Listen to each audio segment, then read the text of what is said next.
Bueno, tenemos al aire al doctor Juan Carlos Ledo, abogado, especialista en muchos temas, obviamente jurídicos, de una trayectoria impecable. Juan Carlos Ledo, vamos a hablar. Lo tenemos al aire. Sí, lo tenemos al aire. ¿Cómo andás? Hola, ¿qué tal? Buen día. Un gusto estar al aire con ustedes. Bueno, empezamos hoy este programa hablando un poquito del matrimonio, cómo ha cambiado la sociedad, cómo se ha transformado, ¿no? Esta forma de monogamia desviada.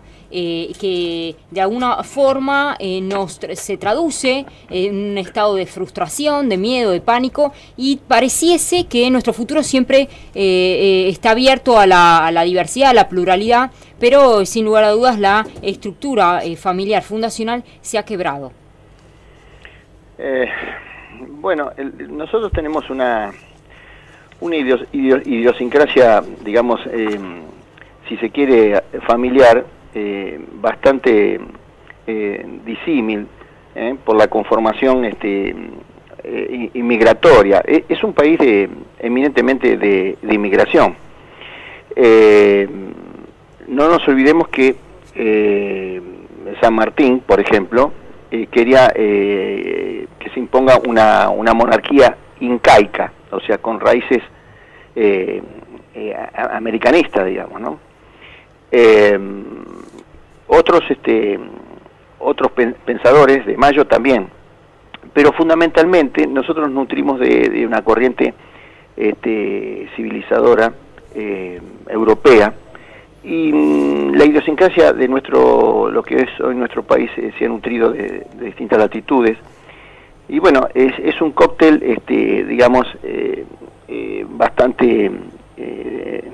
bastante difuso, digamos, de lo que es la conformación de nuestra organización social. Acá tenemos nosotros el tema de el famosos unitarios y federales. Los federales del interior buscaban tener una organización social paternalista, digamos, familiar, y los unitarios de Buenos Aires eran, digamos, los unitarios propietarios, y en tanto los federales eran, digamos, federales proletarios, digamos. O sea, había dos visiones de la conformación del país, un país virtualmente sin familia, sin sociedad. Entonces, era una disputa entre unitarios y federales, que después, a lo largo de toda nuestra historia, se viene repitiendo, y aún al día de hoy tenemos esa disputa de esas dos facetas, ¿no? Digamos.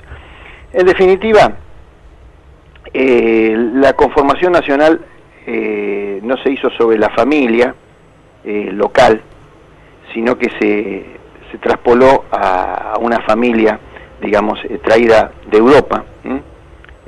Fíjense que acá los federales, que eran los gobiernos del interior, no querían para nada, digamos, europeizar el país. O sea, estaban en contra del porteñismo.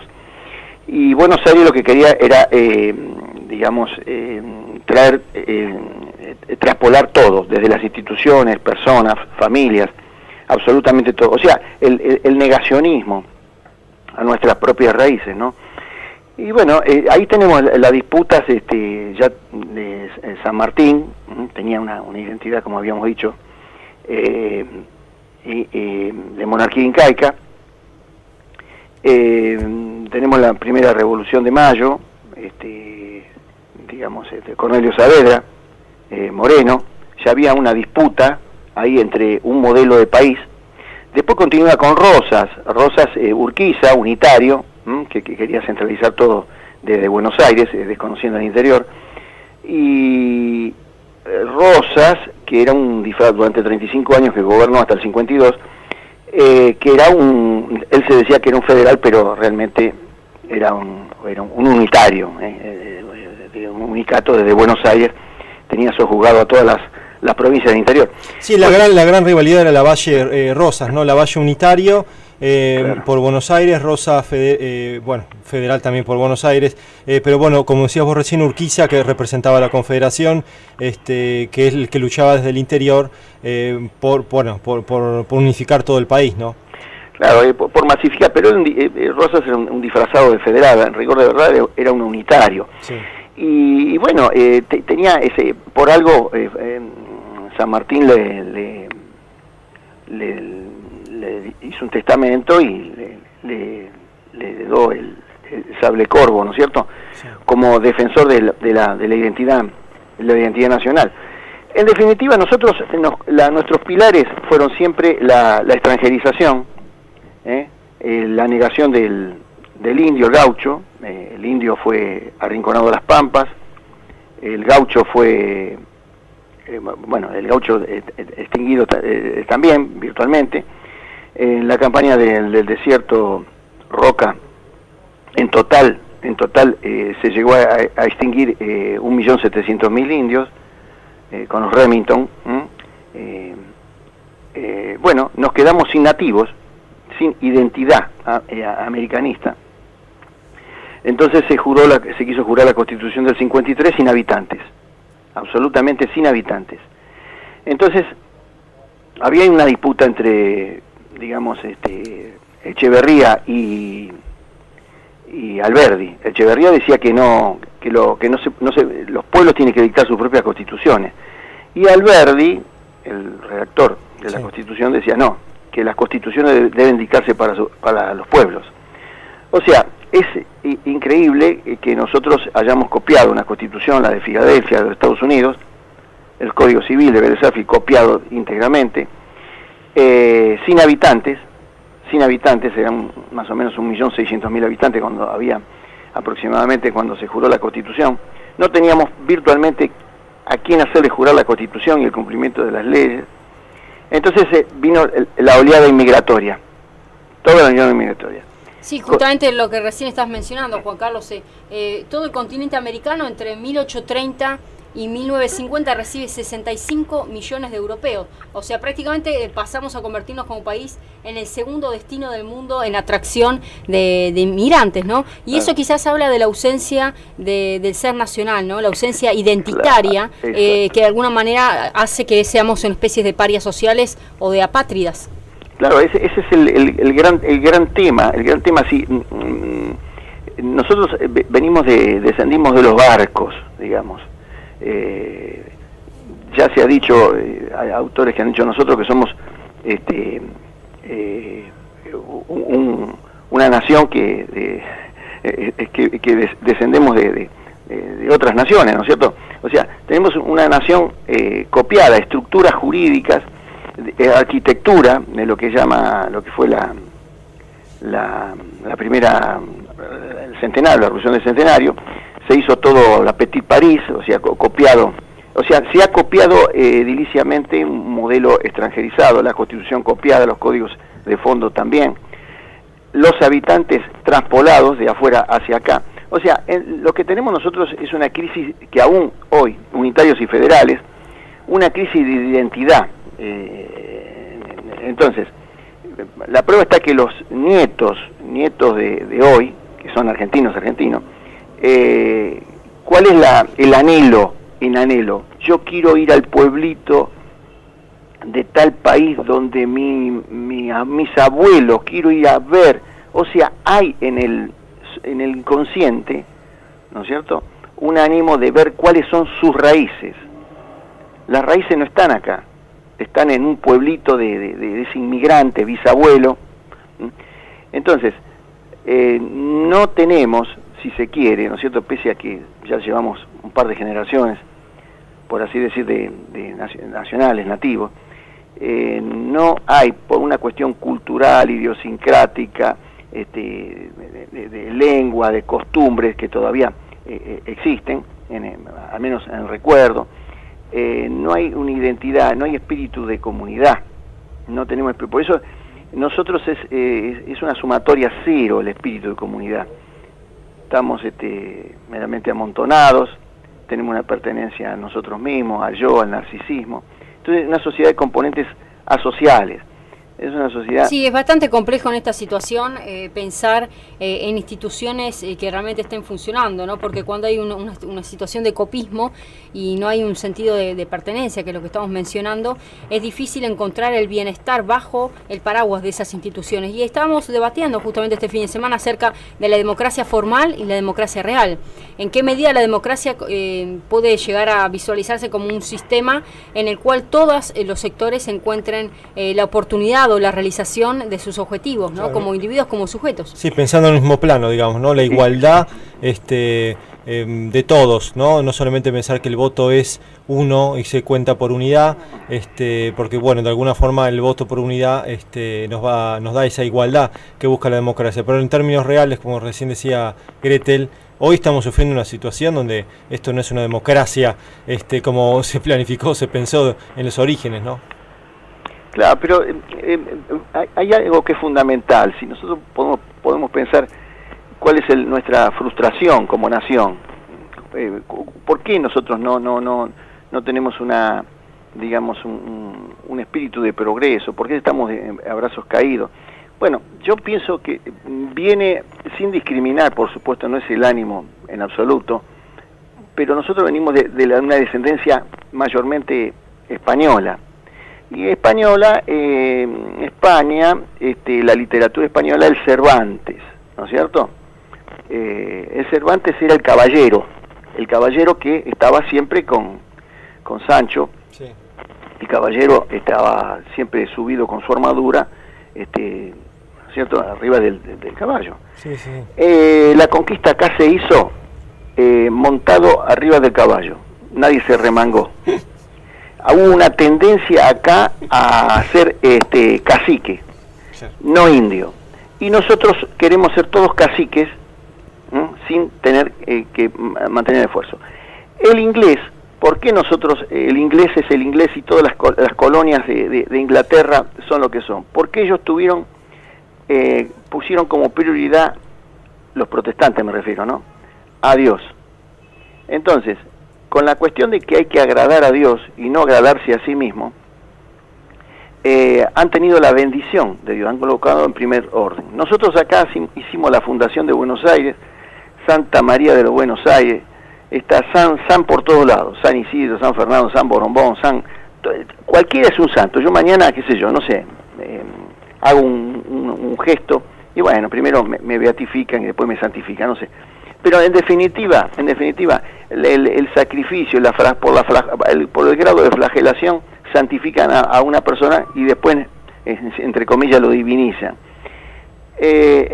Lo concreto es que nosotros es una sociedad con un Dios declamativo, no reclamado ni siquiera sentido mayormente, porque no...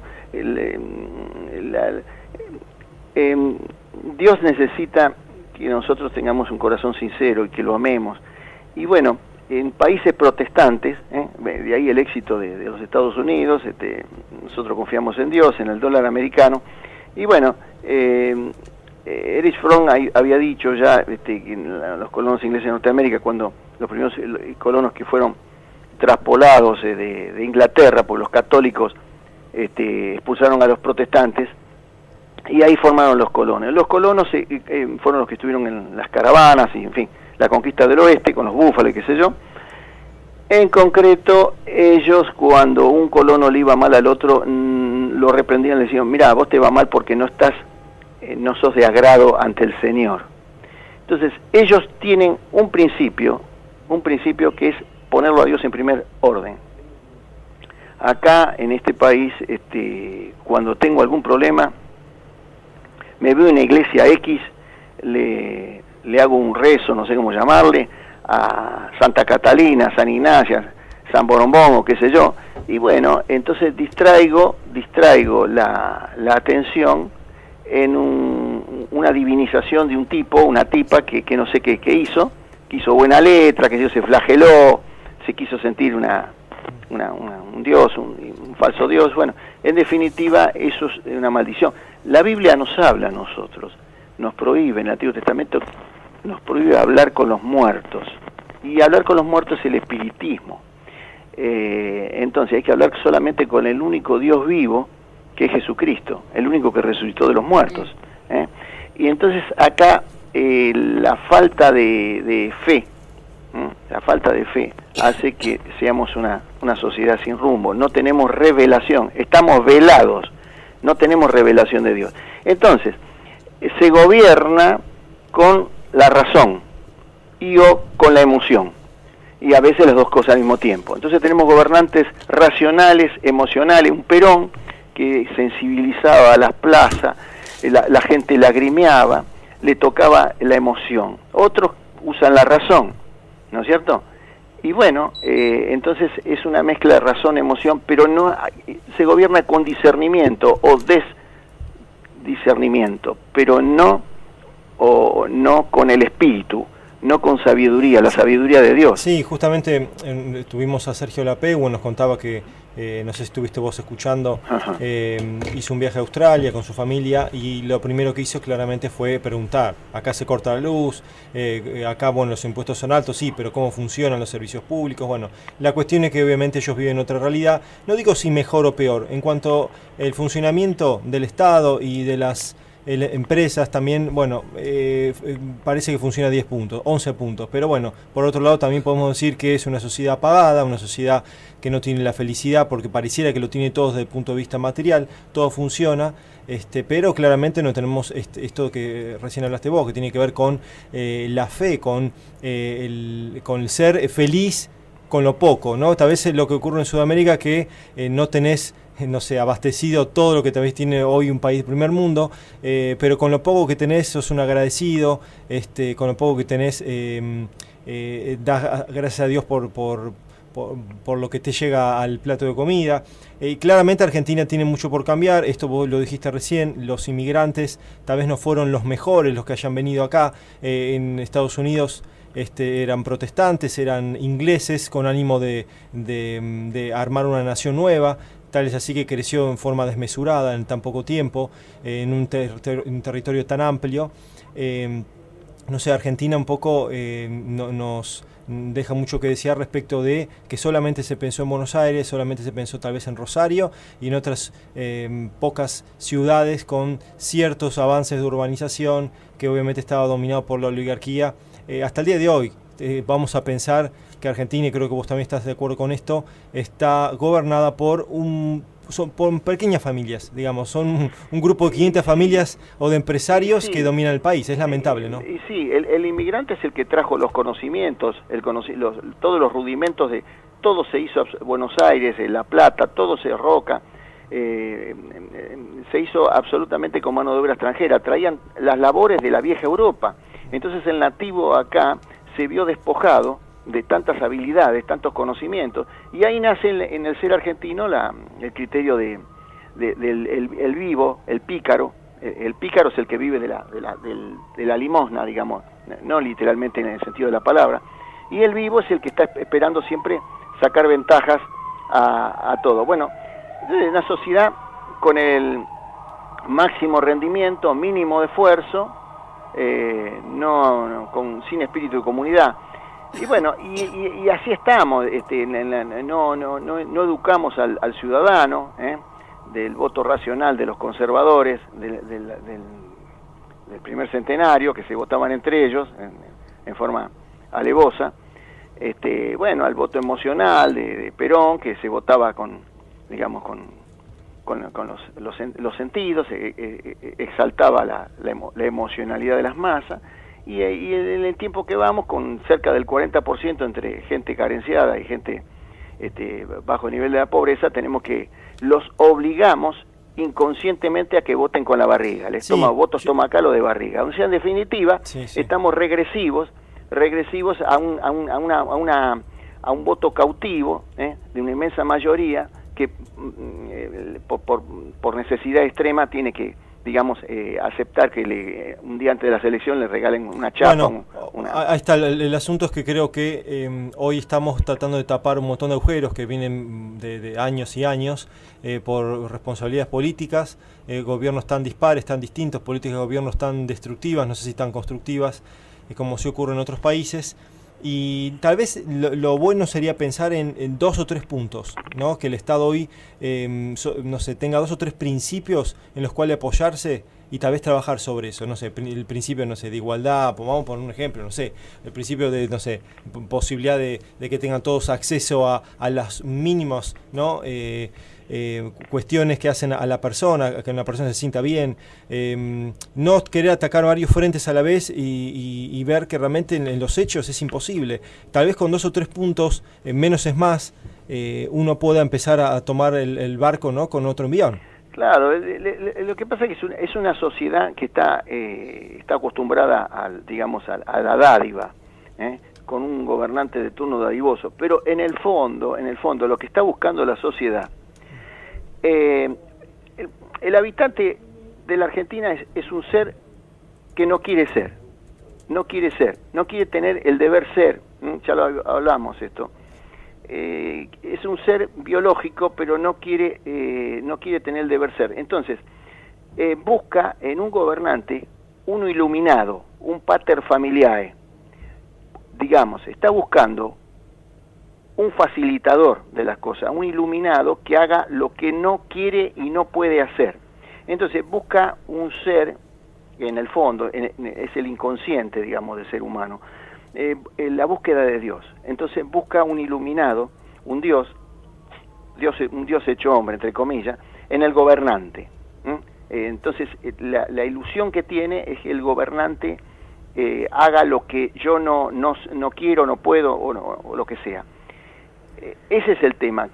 Busca un superhombre que tenga la revelación de Dios. Pero Salomón, cuando tuvo que gobernar Israel, lo que iba a ser las tribus de Israel, bueno, se arrodilló ante Dios y le dijo: Señor, ¿cómo haré para gobernar 18 años? ¿Cómo haré para gobernar esta nación? Y dijo: dame sabiduría. Y bueno, y Dios le dijo: como no me has pedido fama, gloria, oro ni plata, te voy a dar sabiduría. Bueno, fue una de los tiempos más prósperos de lo que iba a ser Israel. Todo el mundo venía a verlo a Salomón para platicar con él. Él estaba lleno de oro, todo el reino estaba lleno de oro porque Dios lo prosperaba a Israel. Pero todo el mundo venía a platicar con él, no para verle los dientes de oro, sino para dialogar y conversar sobre la sabiduría que tenía, la sabiduría en el espíritu que digamos, en su mente, en su alocución.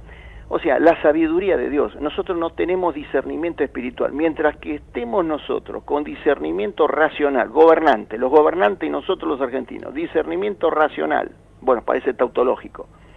Mientras estemos con el discernimiento de la razón, discernimiento espiritual, lagrimógeno, panuelero, y mezcla de racional emocional, y no tengamos discernimiento espiritual, que es la revelación de Dios, la sabiduría, entonces nosotros estamos bajo un estado, si se quiere poner el término así, tremendista, bajo un estado humanoide.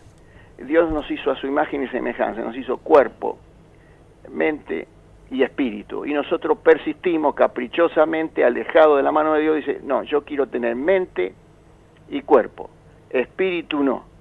Entonces, como Dios es celoso, hay una disputa. Los hombres le están disputando a Dios, de la mano de alias el diablo, la soberanía al trono. Entonces, inconscientemente el hombre quiere disputarle a Dios la soberanía. Entonces se antepone a Dios y dice: bueno, yo vivo de mi libre albedrío, yo hago lo que quiero, como lo que quiero, bebo lo que quiero, me liquido un tipo, no pago los impuestos, hago lo que yo quiero, alejado absolutamente de Dios. Por eso yo siempre digo que en este país Dios está ausente sin aviso. Muchachos, yo estoy acá, llámenme por teléfono cuando quieran, pero pídanme a mí, sí. Y no hagan lo que quieren hacer Sí, tal ustedes. cual. Sí, la verdad que sí. Bueno, la verdad que Juan Carlos, este tema es un tema claramente y netamente espiritual. Como decís vos, Dios y el hombre es como si fuera una batalla, ¿no? No por parte de Dios, sino que el hombre trata siempre de hacer la suya, dar la espalda. Bueno, creemos que obviamente la sabiduría de Dios en los hombres marca una diferencia importantísima en una familia, en una sociedad, en un país.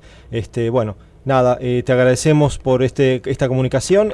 Por supuesto nos vamos a comunicar para la semana que viene con nuevos temas. Te mandamos un abrazo grande, que tengas una linda semana. Bueno, un abrazo y una re bendición,